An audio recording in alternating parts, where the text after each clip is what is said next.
ပြုံးရ downtown area တခုဖြစ်တဲ့ရက်ကွက်ကြီး9ထဲမှာကျွန်တော်ဆန္ဒလမ်းမကြီးတို့နမ်းမြိုင်လမ်းတွေကြားထဲမှာတည်ရှိနေတယ်နမ်းမြိုင်လမ်းမကြီးကနေဆိုလို့ရှိရင်တကွက်ငုတ်ပေါ့နော်အဲ့ဒီမှာခြံကျမျက်နှာစာ80အနောက်ကပေ120ကျေဝင်းရှိတဲ့ခြံထဲမှာစောက်ထားတယ်အိမ်လေးလုံးနဲ့မိတ်ဆက်ပေးပါမယ်ခင်ဗျာမင်္ဂလာပါကျွန်တော်တို့ကိုယ်လင်းဖြစ်ပါတယ်ခင်ဗျာကျွန်တော်ဒီခြံရဲ့နေရာ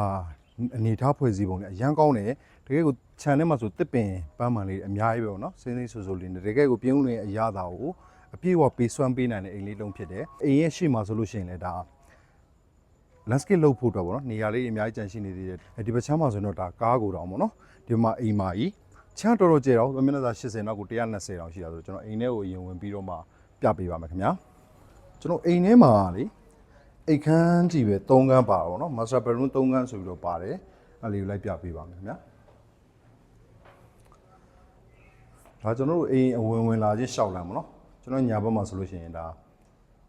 ဧကန်ချင်းမီတွေပါတယ်မီလင်းဘိုတွေပါတယ်ဗောနော်မီလင်းဘိုတွေကဲကိုအသုံးပြုလို့ရတယ်ဧကန်ကျေကြီးတစ်ခန်းပါဝင်တယ်ဒီမှာတော့ဒါဧကန်ဗောနော်ပြီးတော့ရင်အဲ့ကနေပြန်ထွက်မယ်ဆိုရင် master bedroom 3ခန်း master bedroom 3ခန်းမှာသူကအကြီးအလက်အငယ်ဆိုတော့3မျိုးဗောနော်ဒါတော့အကျယ်ဆုံး3 master bedroom ဗောနော် master bedroom ထဲမှာကျွန်တော်ဒီအိတ်ခန်းနေရဲ့ဧကန်နေရဲ့ထဲမှာကြာရင်ကျွန်းမကြီးကိုအသုံးပြုပေးထားတယ်ဒီမှာ master bedroom ထဲမှာပါတဲ့ရေချိုးကန်းနေတိုင်းမှာဆိုလို့ရှိရင်လည်းဒါရေဘူးရေစနစ်ကိုတက်ဆင်ပြီးတော့အသုံးပြုပေးထားရပါတော့။ကဲလာကျွန်တော်ဒုတိယမှာ master bed ကိုတွက်ကြည့်အောင်။သူကတော့အလက် site လေးဆိုတော့ကျယ်လွတ်မှုလို့ရှိပါတယ်။ဒီမှာဆိုလဲလိုပဲရေဘူးရေပေါင်းတာအခန်းတိုင်းမှာပါဝင်ပြီးသားပါနော်။ဒါတော့နောက်ဆုံးအနေနဲ့တွေ့မြင်ရမယ် master bedroom ပေါ့နော်။master bedroom အနေနဲ့သုံးလို့လည်းရဆိုကျွန်တော်အပြင်ကနေပြီးတော့သုံးလို့ရအောင်လို့ပေါ့နော်ဒီမှာတကားပေါင်းနဲ့တကားပေါင်း2ပေါက်ပါတယ်ဒီလိုတကားပေါင်း2ပေါင်းနဲ့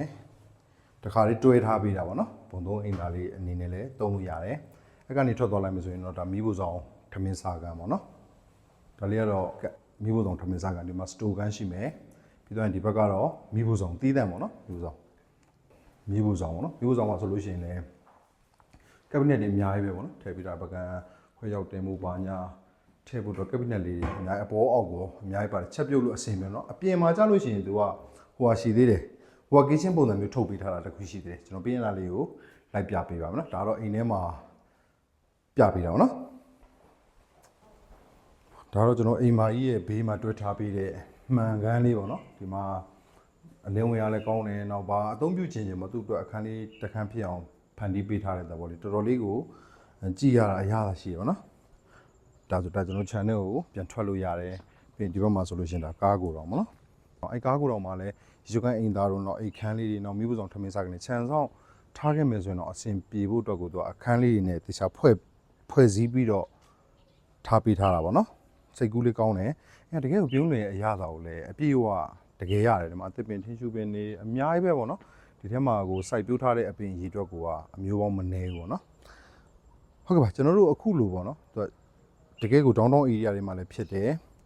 ခြံကျဝင်း80 120ဂရမ်းမြေအမျိုးအစားဖြစ်ပါတယ်ဂရမ်းမြေအမျိုးအစားတက်တန်းအသစ်နဲ့လက်ရှိရောင်းချပေးမဲ့ပိုင်ရှင်ရဲ့နာမည်ပေါက်ခြံဖြစ်ပါတယ်ခင်ဗျာအဲ့ခြံကိုခေါ်ထားတဲ့ဈေးနှုန်းကကြတော့သိန်း3000နဲ့မှ2000ဖြစ်ပါတယ်အဲ့ဈေးနှုန်းသိန်း3000 2000ပိုင်ရှင်နဲ့ထိတ်တိုက်ဆွေးနွေးညှိနှိုင်းပြီးတော့မှဝင်နိုင်နေဆိုတဲ့အကြောင်းကိုသတင်းအောင်ပါပါရစေဟုတ်ကဲ့ပါကျွန်တော်ဗီဒီယိုလေးဆုံးထိကြည့်ရှုပေးကြကျွန်တော်မိတ်ဆွေရောက်ချင်းစီတိုင်းကို